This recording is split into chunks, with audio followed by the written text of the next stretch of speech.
hemos tenido programada para el día de hoy. Vamos a verificar ciertas circunstancias de resumen para que tengamos el contexto de lo que vamos a trabajar para la evaluación. ¿A qué me refiero con estas circunstancias, jóvenes? Buenas tardes. Hemos tenido un poco limitado lo que es el tiempo de las clases. Pido las disculpas del caso. Nos encontrábamos en campaña electiva del Colegio de Abogados y Notarios. Su servidor pertenece al Tribunal de Honor electo y estoy para servirles en todo lo que ustedes necesiten, estimados colegas, porque ya están a un paso de serlos. Entonces, vamos a empezar con una retroalimentación. Dígame, Kevin. Perdón, Alex, se marcó sin querer. Entonces, vamos a empezar con una retroalimentación para que vayamos desarrollando lo que es los temas generales que hemos visto. Vimos una introducción de lo que es la Constitución Política de la República de Guatemala. Asimismo, vimos principios generales del derecho, la determinación de la persona, el bien común.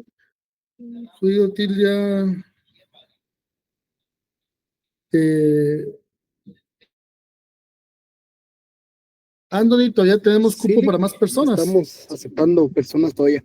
Va, perfecto. Sigue aceptándolos a todos los compañeros. Pido las disculpas de caso, jóvenes, yo también estoy en un diplomado. Ahorita estoy pues en la otra computadora y que siga esta situación, pero lo importante es que vayamos viendo cómo se ha desarrollado el Estado en sí como ente supremo máximo de la actividad financiera. Ese bien común, vamos a retroalimentar, jóvenes, de la primera clase hasta ahorita con los materiales que se les ha enviado. Ese bien común, los deberes del Estado, la libertad, la justicia, seguridad, paz, desarrollo integral de la persona. ¿Se recuerdan que hablamos de Chonchito, que era la persona que estaba como ente interior o el centro de todo lo que estábamos hablando? Estaban lo que eran las actividades, los aspectos generales de las finanzas públicas, como el derecho financiero, el derecho que es un derecho público, que se basa sobre lo que es el ordenamiento jurídico, la actividad financiera. Su objeto es el ingreso a través del tributo, el gasto con el presupuesto, que es parte de un derecho público por la condición que se determina en la misma.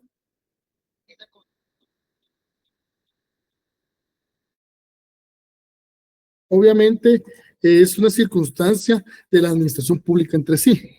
El ordenamiento jurídico, lo vimos, jóvenes, que es una rama del derecho, o sea, que es el conjunto de normas que nos dan el cúmulo de la actividad financiera y que evidentemente nos está marcada con la Constitución Política de la República de Guatemala como supra. Hay un criterio de la Corte de Constitucionalidad que dice, de acuerdo a la ley, ¿qué normas son equiparadas? Esta es pregunta, ¿qué normas son equiparadas a la Constitución, jóvenes?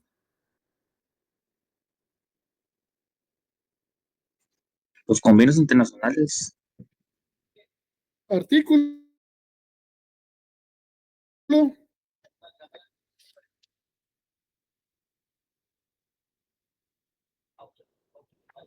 44. ¿Qué dice el artículo, jóvenes? Artículo 44, licenciado.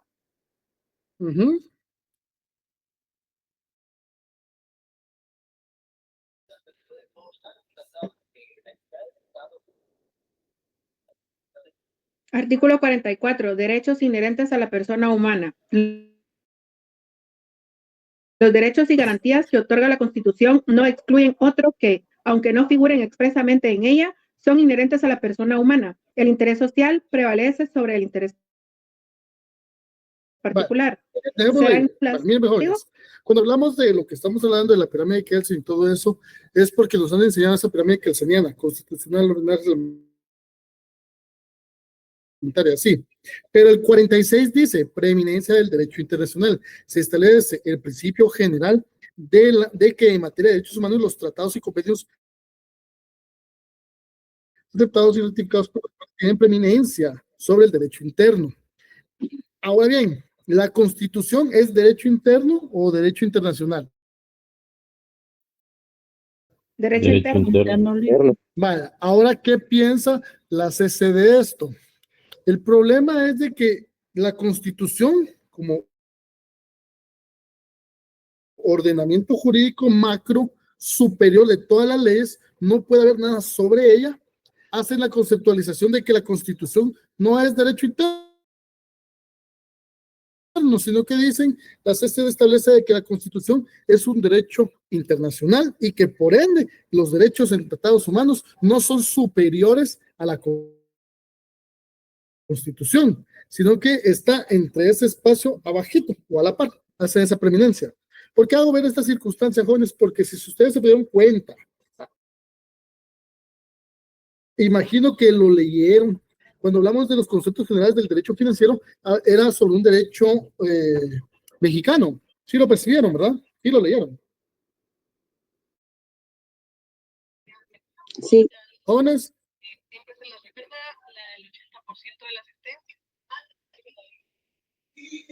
Vale, entonces, sobre esa circunstancia, se pueden dar cuenta que hay diversas formas de verificar o determinar cómo se realiza o cómo se establece un derecho financiero. Más adelante vamos a abordar sobre ese tema. Bueno, está el ordenamiento jurídico, que son las normas. La norma jurídica, que es la especificidad de esa situación. Hablamos del principio de la actividad financiera. A grandes rasgos sería la obtención de ingresos y la realización del gasto, ¿sí? ¿Cómo obtener el ingreso y cómo gastarlo? Pues, obviamente. La actividad del Estado, cómo es esa actividad y cómo se desarrolla. El contenido del derecho financiero, que obviamente era el gasto y el ingreso. ¿Qué era el ingreso? ¿Cómo eran los ingresos tributarios, crediticios, patrimoniales? Eso lo estuvimos viendo. Como un ingreso tributario, los tributos, tarjetas, las calcomanías de circulación, un crediticio, pues al principio cuando se compra, se computa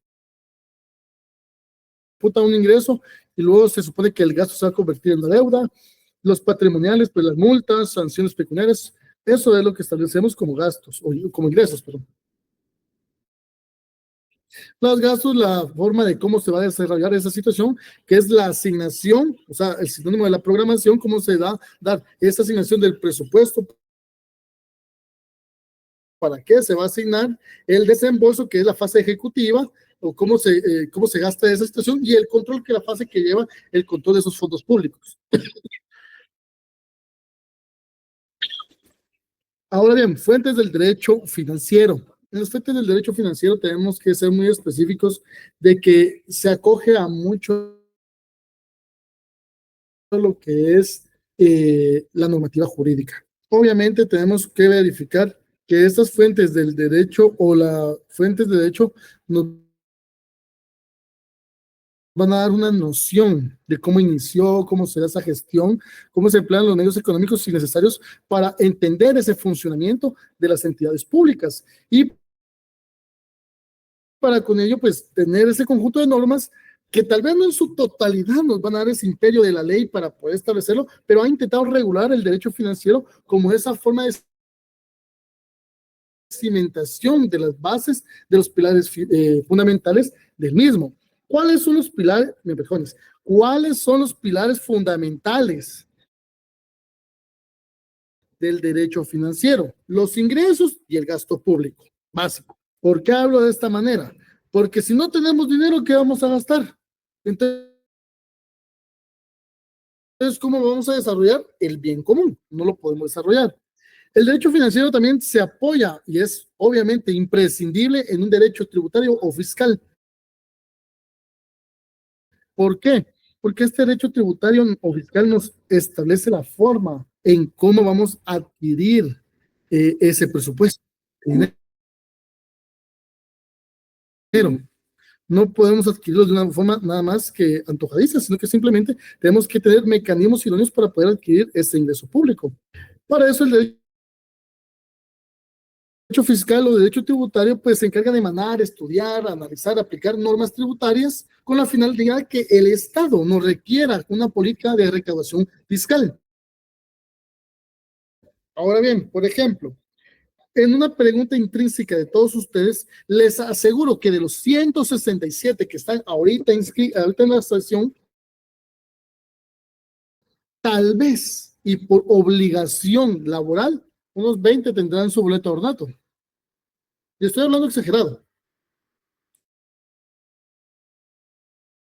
¿Por qué? Esa es una obligación tributaria personal. Y si bien recuerdo, cuando uno sacó su cédula, imagínense qué tiempo ese, el papá le decía, bueno, mira,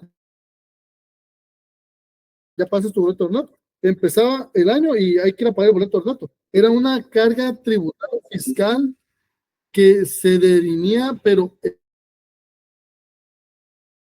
efectivamente era obligatoria de carácter moral, porque si yo quiero ver una calle limpia, tengo que pagar mi ornato.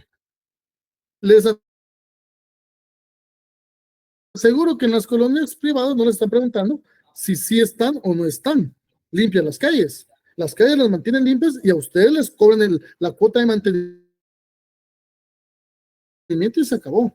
Circunstancia que intrínsecamente de la colonia pues tendría que ser una forma, pero en el fondo de un presupuesto debe de ser un gasto que adquiere el Estado de Guatemala para poder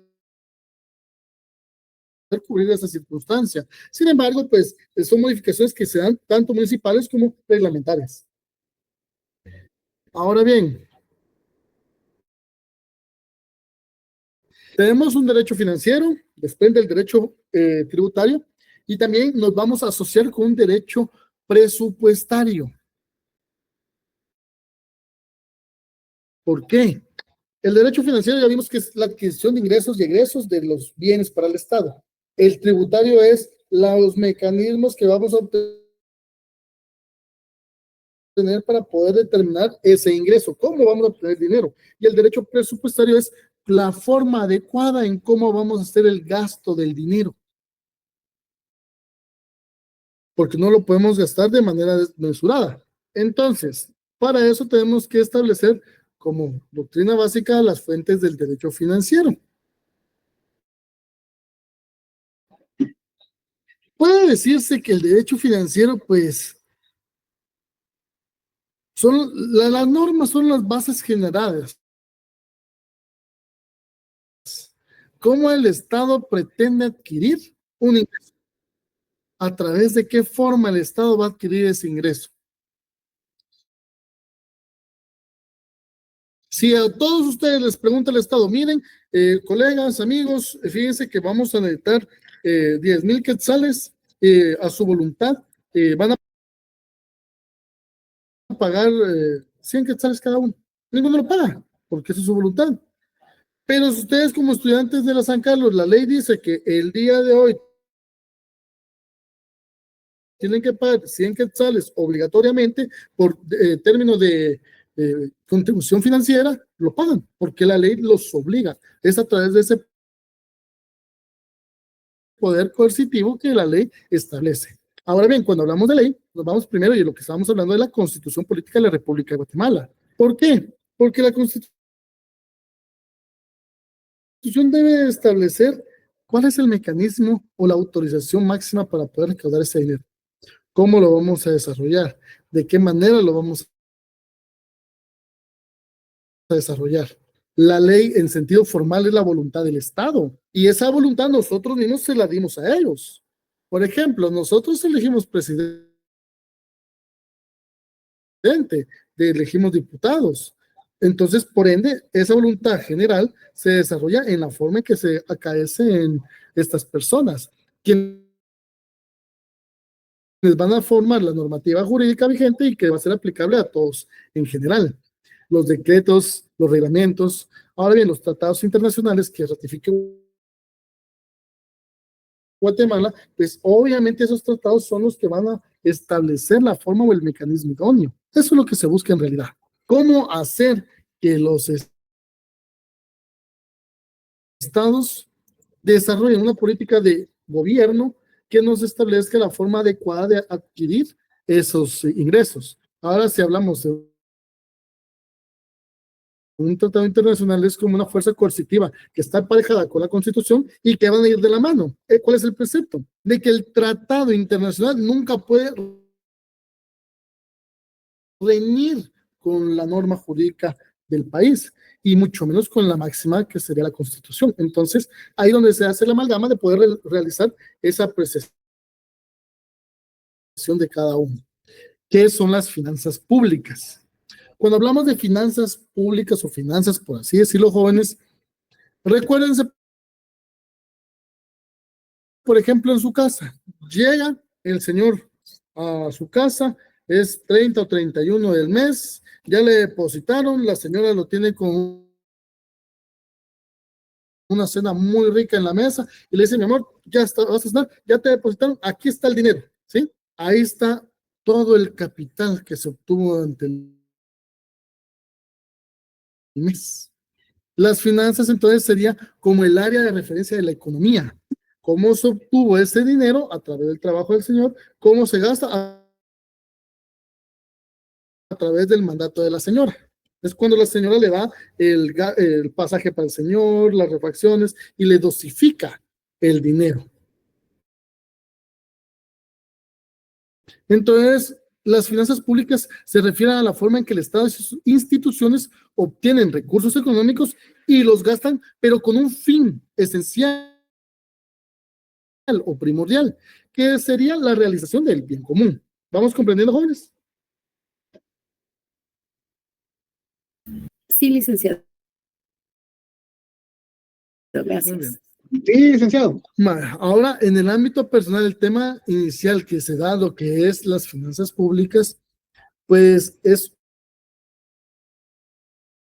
una buena administración. Pero ¿cómo obtenemos esa buena administración?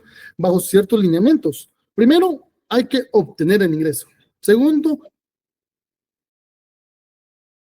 hay que gastar menos de lo que se recibe. Y no sé si han escuchado, pues hay muchas personas que dan consejos de finanzas que se establece que del 100% que se gana una persona debe ahorrarse el 20 al 30%. 10% de ese 30% de ahorro para un fin específico y el otro 10 o 20% para gasto de emergencia. Y el otro 70% para cubrir necesidades básicas de supervivencia, por así decirlo. Por eso es que hay que gastar menos de lo que reciben para ir un acumulado. Ahora bien, no hay que gastar más de lo que recibe, y es lo que pasa muchas veces con estas tarjetas de crédito. Este mes yo vengo, tengo mi mensualidad, pum, me llegó el dinero, perfecto, tengo que pagar la tarjeta, pago una tarjeta, pago la otra, pum, y la cuarta tarjeta no me alcanzó, bueno, el otro mes la voy a pagar, aunque me cobren multa, mora. Pero vuelvo a gastar en las anteriores, entonces estoy gastando más de lo que recibo, entonces siempre voy a estar en una deuda. Y que para verificar cuando se gasta menos, pues hay que ahorrar y esos recursos que se obtienen hay que reinvertirlos para que nos generen más recursos. Esto lo podemos relacionar, pues, obviamente con la deuda externa, porque la deuda externa nos establece que los mecanismos de cómo ha sido Guatemala y cómo se va dando esta situación. Un aspecto fundamental que abarca las finanzas públicas es la ejecución presupuestaria. ¿Por qué hablamos de la ejecución presupuestaria? Dentro de esta noción, pues está la planificación de la obtención y distribución del ingreso. O sea, yo planifico, bueno, necesitamos más ingreso. ¿Cómo vamos a hacer? ¿Cómo vamos a obtener más ingreso? Bueno, ahora bien, estoy obteniendo el ingreso, pero ¿cómo voy a dosificar de acuerdo a la razón? ¿Sí? Perdón. Jóvenes, que levantó la mano.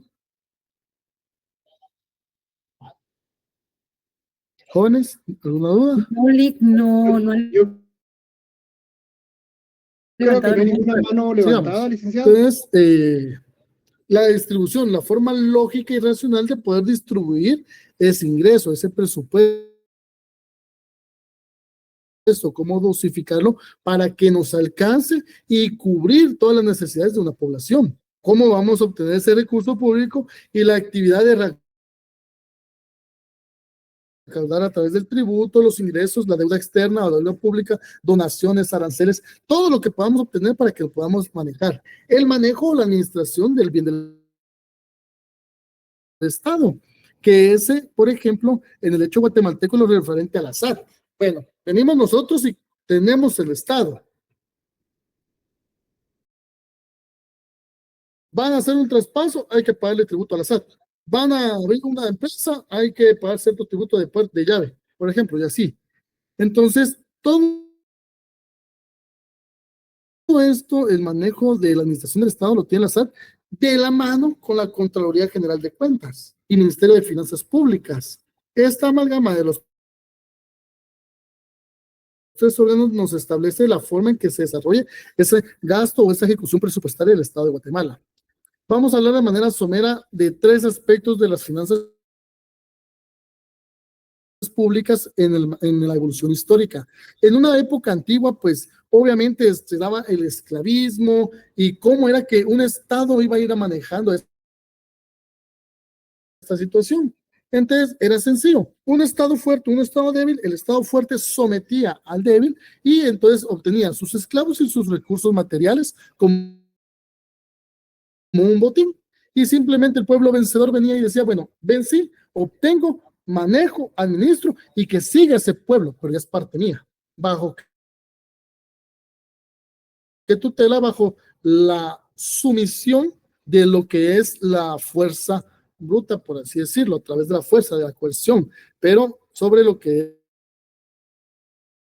es el esclavismo. En una Edad Media, pues nos íbamos a la etapa de los feudales, que eran miembros de una monarquía y que eran propietarios de las tierras. Tenía mucha tierra el señor feudal, esto explotaban a los siervos o los vasallos y se le imponían cargas tributarias, pero estas cargas tributarias no eran tan grandes como que fuera un Estado fuerte. Este grupo de señores feudales, pues obviamente era un grupo preponderante que tenía el factor económico de la tierra y tenía muchas personas a su mando. Entonces, por una mínima paga podían tener un mayor lucro. En la época moderna, pues nos fuimos modernizando un poco, ya dejamos por un lado los vasallos, los esclavos, el feudalismo que aún se da porque hay muchas personas que aún tienen la potestad de muchas tierras. Sin embargo, pues se empieza a desarrollar los primeros vestigios de lo que denominamos el Estado. ¿Qué es el Estado? Se crea el concepto de los tributos. Se empieza a desarrollar lo que era la arbitrariedad de la fijación y la recaudación. Bueno, ya no podemos estar a cada quien por su suerte. Bueno, deleguémosle a un ente superior la administración, creamos el Estado, la forma. Entonces, bueno, Estado, ahora usted díganos cómo hacemos las cosas.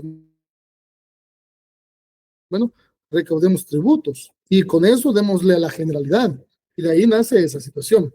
Y ya vamos a una época más contemporánea en la cual pues el Estado debe verificar el bien común, una distribución sana y correcta de la forma en que las personas deben de determinar esa carga tributaria y cómo se va a distribuir de manera correcta. Eso fue, a grosso modo, el esboce de la manera generalizada de las finanzas públicas internacionales.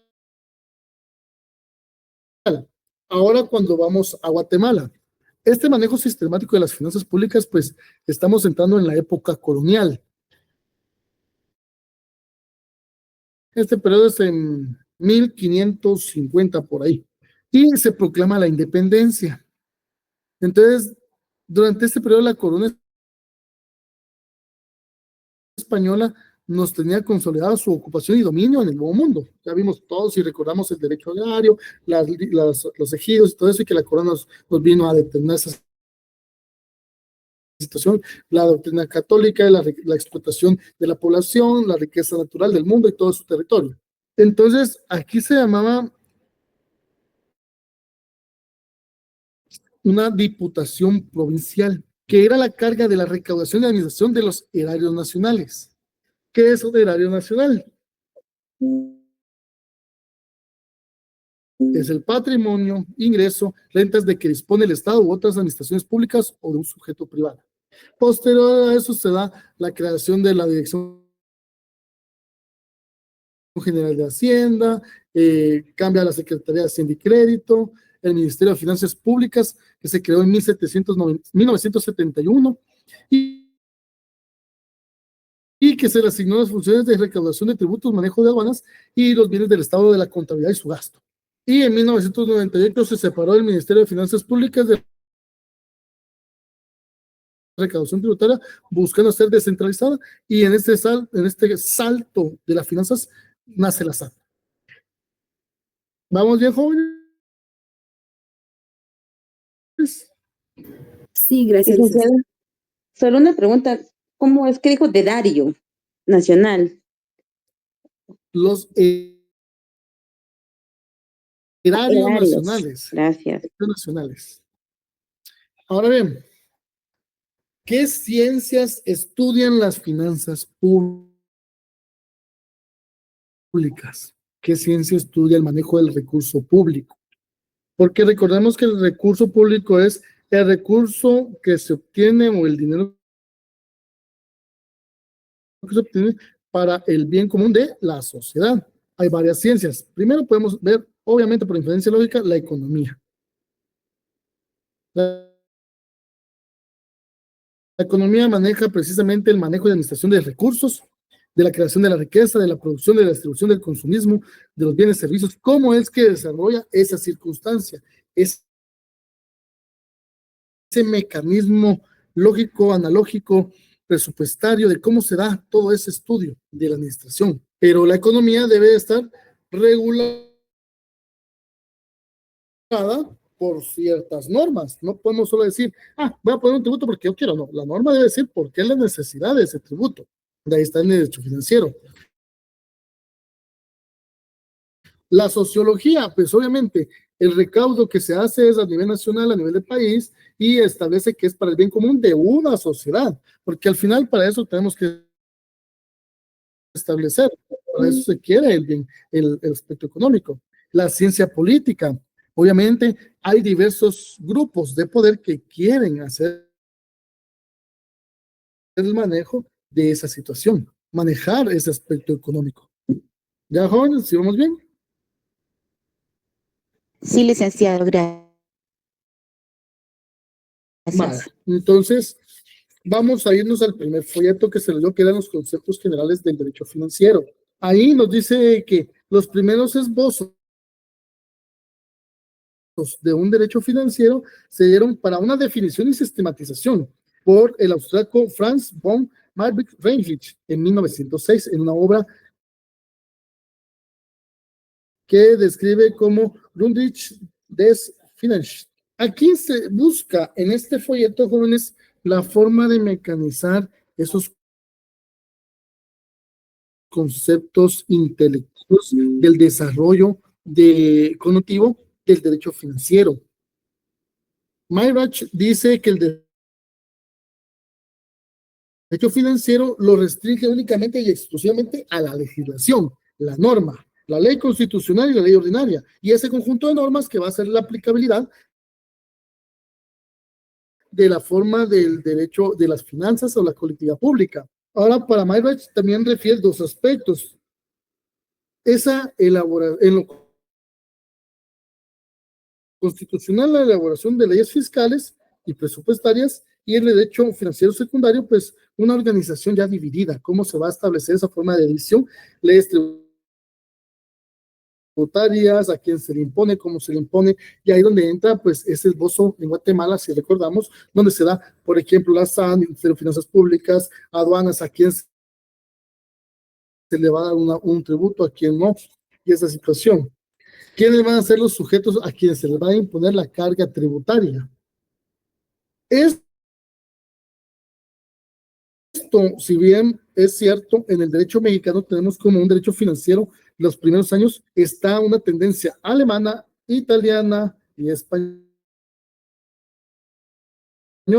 Esto se da porque el derecho alemán, italiano y español ha sido más desarrollado con anterioridad a lo nuestro. Sí, pues obviamente y lamentablemente pues tenemos de copiar lo que nos dicen las otras personas. De ahí nos vamos a la actividad financiera, jóvenes. Esta actividad financiera ya vimos con anterioridad. ¿Qué es? Jóvenes.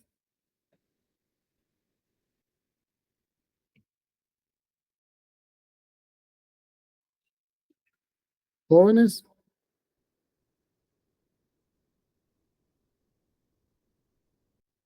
La actividad financiera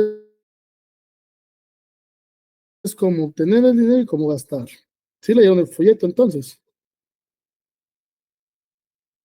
Bueno, Sergio Francisco de la Garza, en el país mexicano, pues nos establece que es la delimitación del concepto de la actividad financiera, que establece dos preceptos lógico-cognitivos muy acertados. La necesidad que se tiene de obtener dinero y los objetivos que se van a cumplir con ese dinero. La forma o el medio de obtenerlos. ¿Con qué objeto? Para tener un gasto público idóneo. Recordemos de que la actividad financiera del Estado o de las entidades, por así decirlo, que hemos de tener de Guatemala, pues se da muy emparejada a una actividad política. ¿Quién lo produce? ¿Qué fines se persigue? Entonces, ¿por qué consideramos de que el Estado o muchos grupos de poder quieren manejar el dinero del Estado? Porque el poder económico del Estado va a ser tan fuerte que nos va a determinar la forma o el mecanismo de conducta. Pelear con un Estado económicamente es sumamente complicado. Entonces nos va a determinar esa situación. Cuando hablamos de la autonomía del derecho financiero, jóvenes, ¿a qué nos referimos?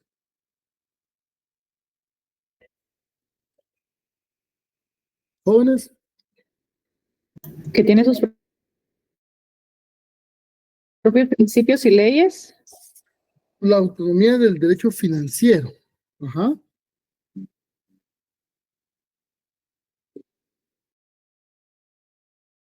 Se dice el licenciado que posee autonomía porque es una rama del derecho que dispone de principios generales propios derivados de la Constitución Política de la República. Ahí ya cambia. La normativa jurídica nos establece su forma legal y de la forma legal nos vamos desempeñando en cómo se desarrolla el derecho financiero. El derecho financiero es un derecho público y no es y está congruentemente relacionado con las otras ramas del derecho. Un derecho, ¿qué les digo? Un derecho tributario, un derecho penal, un derecho administrativo, un derecho presupuestario, pero ese derecho financiero tiene una forma de ser, cómo se desarrolla, cómo se establece el conjunto de normas que son homogéneas, si bien es cierto, emparejadas con los demás, pero nos da esa forma de desarrollo. ¿Qué diferencia encontraron ustedes entre el derecho financiero y el derecho administrativo?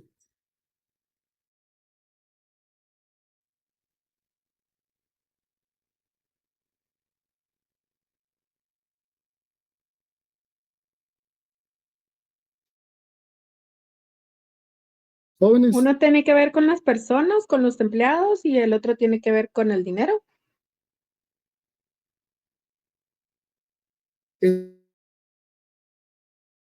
administrativo no miramos dinero. Sí, pero es más dirigido a las personas.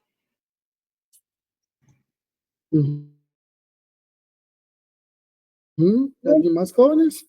El carácter de ambas es diferente, licenciado. ¿Cuál es el El de carácter? uno es para obtener los ingresos y el del otro es para administrar los entes públicos, ¿no? Para la distribución de ese bien común. Dígame, Henry. Licenciado, buenas noches. Yo leí ahí, de hecho, bueno, sí leí en el material, que el derecho administrativo lo que hace es que regula la administración pública, ¿verdad? Como tal. Y el derecho financiero es el que regula la actividad financiera. O sea, uno regula cómo se va a gastar y la otra cómo lo gasta. Entonces, Eso entendí. el derecho administrativo regula la función de las personas en el desarrollo del mecanismo. Y el financiero es la forma en que se gasta el dinero. ¿Cómo se administra esa situación? Entonces, estando primero claro sobre ese folleto, jóvenes, vamos al derecho financiero y tributario de la parte general, el segundo folleto. ¿Por qué estamos recalcando sobre estas circunstancias, jóvenes? Porque creo y tengo entendido que nuestro examen está programado, ahorita les voy a decir, jóvenes,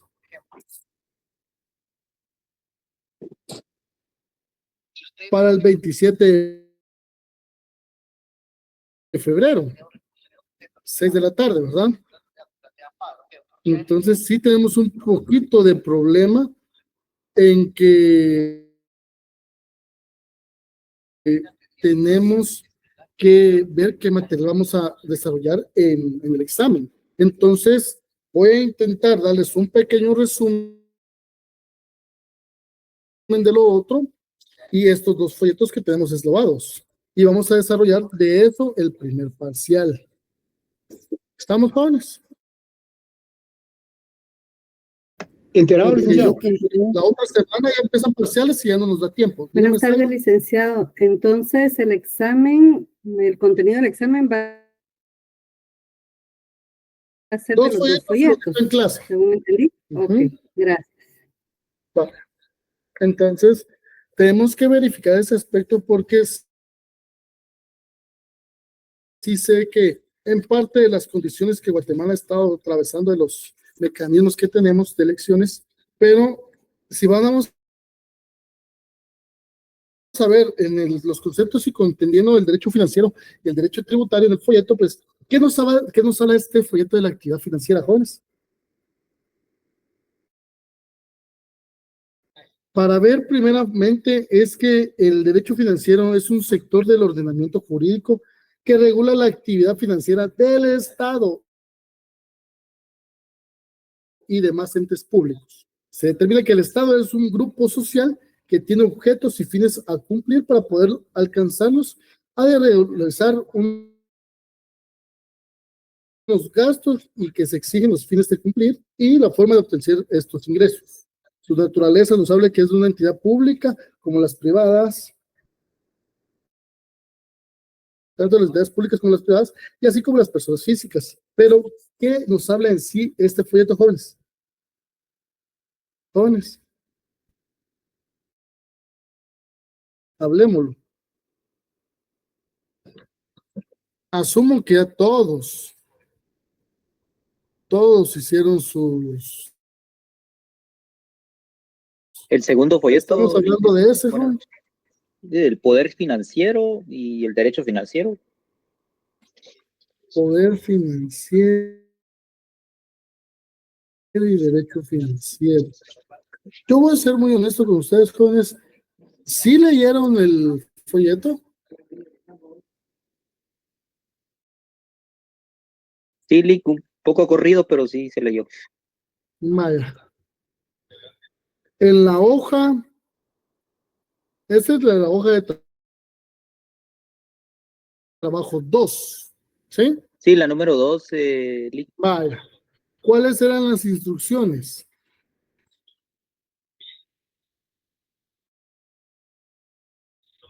De la hoja de trabajo 2. Responder las 10 preguntas que venían. Y subirlas a su... Subirlas al perro. Vaya. Hay 194 personas entregadas y 48 asignadas. Todavía falta. Entonces, si ya subieron, ya contestaron las preguntas, evidentemente tenemos el conocimiento de la situación, ¿sí? Entonces hablemos de qué es el poder financiero.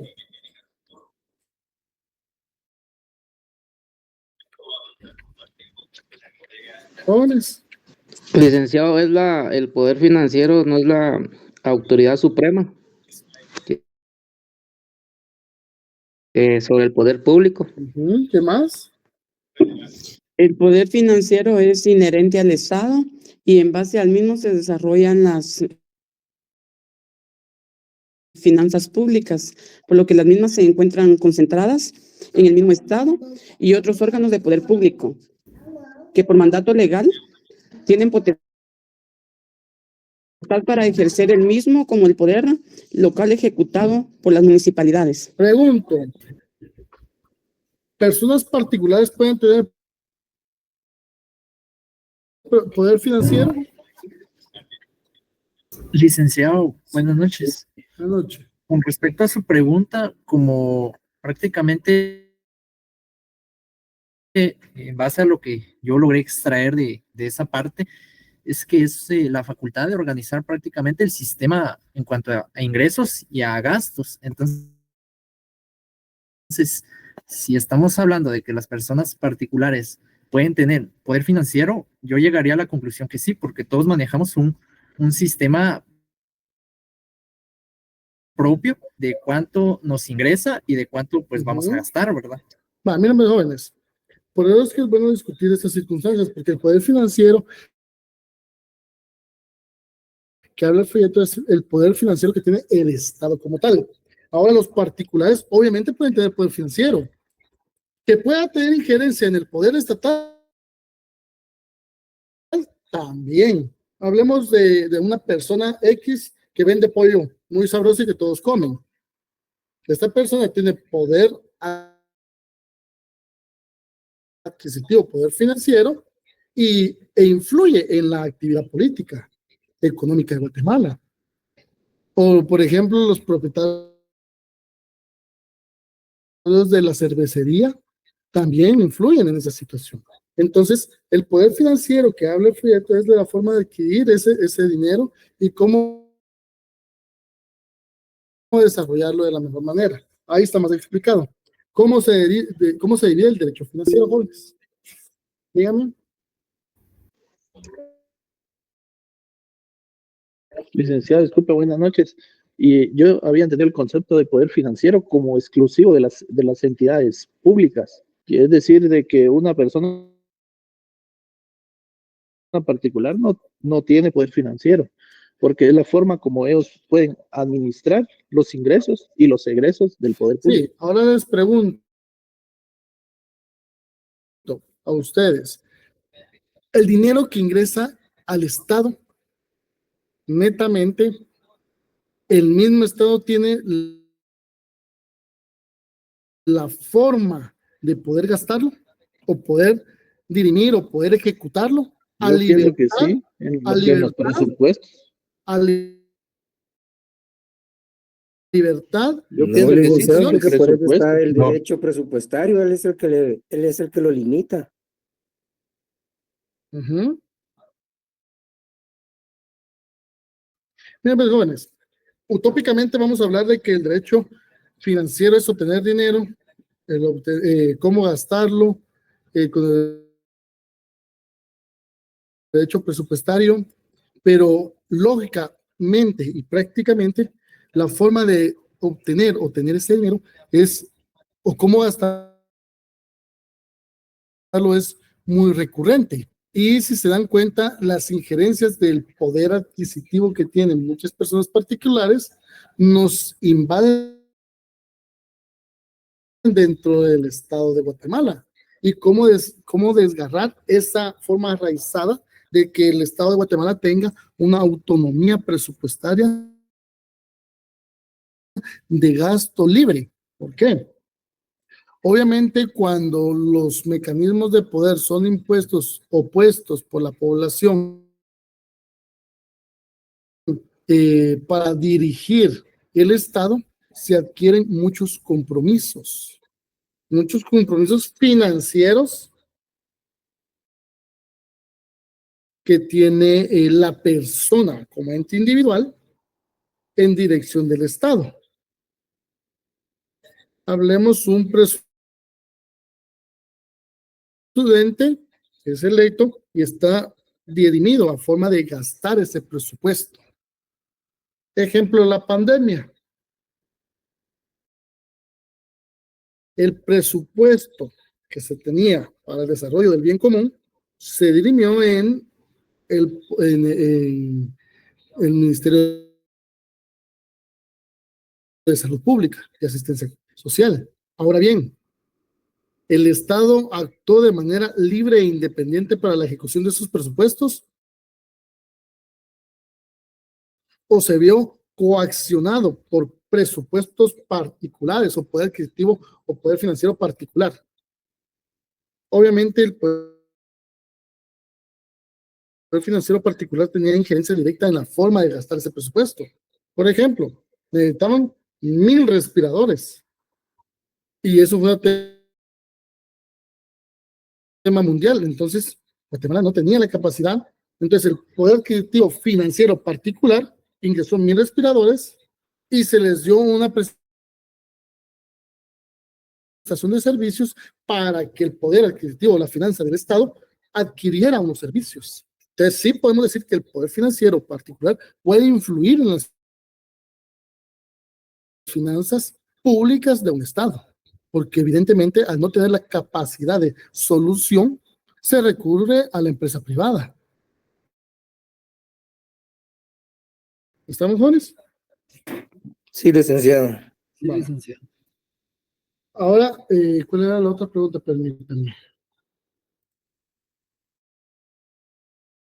La división. Del derecho financiero, jóvenes. Lick, yo... Poder financiero originario, poder financiero derivado y el último nombre. ¿Cómo, Shirley? Perdone. Es el poder financiero originario, poder financiero derivado y el tercero no lo recuerdo. Originado, sí, perdón.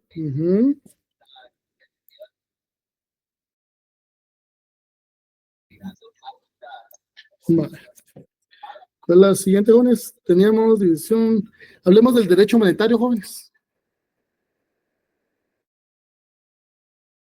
Licenciado, perdone una duda. En el documento, lo que mis compañeros mencionaron eran las clases del poder financiero. ¿Usted preguntaba la división del derecho financiero o del poder, perdón? En la hoja de trabajo dice cómo se divide el derecho financiero. Y hay otra pregunta, ¿cuál es la división del poder financiero? Ah, ok. Gracias. Pensé que estaba hablando de la división del derecho Es que les financiero. hago ver las situaciones, jóvenes, porque a la hora de la evaluación no voy a decir, no se les dijo. Vale. Hablemos del derecho monetario, jóvenes. ¿Cómo lo entienden? Es el conjunto de normas jurídicas que regula la moneda y la política monetaria dentro de un país, el cual incluye la facultad del Estado para emitir, regular y fijar el valor de la moneda. ¿A través de qué se fija ese valor? A través del Producto Bruto Interno. No, eso de esa parte. ¿Será por la Junta Monetaria, licenciado? Ahí vamos. Cada estado parte o estado país tiene una forma de desarrollo de cómo tener una política monetaria, ¿sí? ¿Cómo se desarrolla la política monetaria en Guatemala? ¿A través de quién? ¿Del Banco de Guatemala, licenciado? Ah, va. ¿Qué hace el Banco de Guatemala?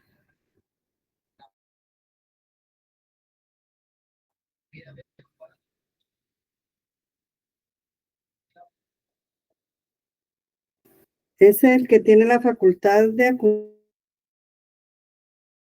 acuñar monedas o emitir billetes. Basta. Lick no es la que ejerce la vigilancia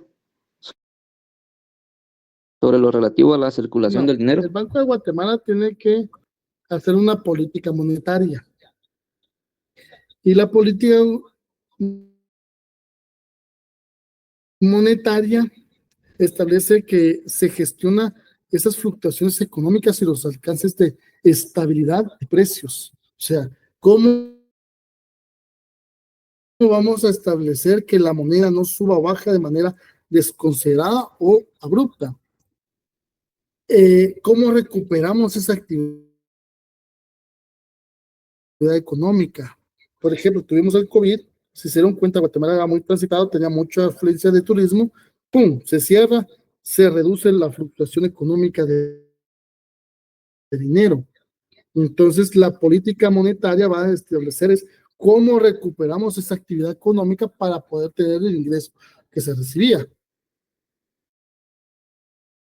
En esa situación, tenemos que ver también de que, evidentemente, somos un país que dependemos de terceros. Ejemplo, las remesas o divisas ayudan económicamente a los guatemaltecos de una manera extraordinaria. Ahora bien, ¿qué pasa con la condición de Estados Unidos actual? Nos afecta en nuestra política monetaria porque obviamente no se están recibiendo los ingresos económicos para poder realizar esa situación. ¿Por qué hablamos de estos ingresos? Cuando se envía un dinero de Estados Unidos para Guatemala, es a través de una agencia financiera, banco, lo que quieran. Pero este dinero lleva inmerso ya impuestos, porque yo por poder recibir el dinero y darlo acá, tengo que pagarle al Estado de Guatemala ciertos impuestos. Entonces, estos cambios de fluctuaciones de moneda y establección de políticas de la moneda nos derivan a cómo establecer esa situación. Jóvenes, voy a intentar mandarles el material. Hoy es jueves, el día lunes, primero Dios, por la tarde. Vamos a estudiar los 2 folletos y el poquito material que les voy a dar con la finalidad de que podamos puntear bien en este primer parcial. Les pido de favor, jóvenes, estudien, lean, analicen, porque el hecho de que no tengamos un gran conglomerado de contenido no significa que no vaya a ser una evaluación bastante complicada. Tenemos mínimo unas 40 páginas, 30, 40 páginas que leer para un folleto así adecuado, entonces vamos a verificar esa situación. ¿Estamos, jóvenes? Entonces lo dejamos por ahí. Muy buena noche, jóvenes. Gracias, licenciado. Otra semana. Muy amable, Licenciado, disculpe, ¿el lunes tenemos clases no, con usted? Nuestras clases son miércoles y viernes. Y nuestro examen es jueves. Yo asumo que la siguiente semana ya no tenemos clase por la situación de que hay que estar preparados para sus parciales, ¿verdad? Ah, bueno. Muchísimas gracias, licenciado. Que tenga buena Licenciado, noche. buenas noches. Disculpe, yo quisiera hacerle una pequeña consulta. Dígame. Licenciado, fíjese que nosotros tuvimos, bueno, su servidor había quedado una sección, la cual era sección G, cuando me asigné. Pero luego, por ciertas situaciones, yo solicité realizar el movimiento para esta sección, la L. Me apersoné a lo que fue al área de esta atención al estudiante y me indicaron de que sí, que me iban a apoyar para hacerme el traslado. El detalle, licenciado, es que hasta el momento yo revisando, pues ahí en el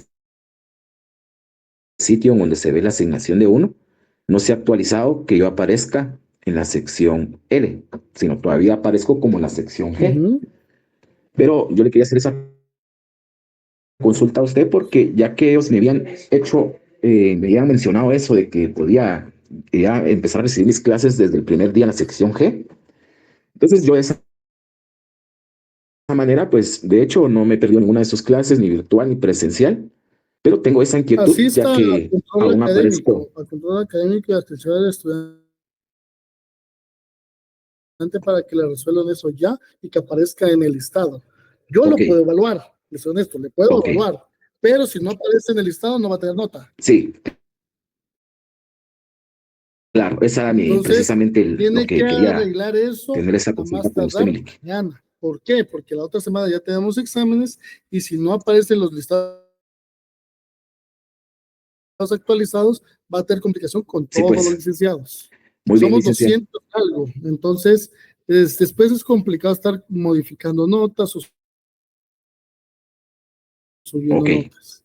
Ujú. Entonces vamos a personarnos ahí donde usted nos indica, Lick, para ver si ya podemos aparecer en el listado, que se los actualicen a ustedes y no tienen ningún problema. Yo le agradezco mucho por la ¿Alguien respuesta, más, licenciado. jóvenes?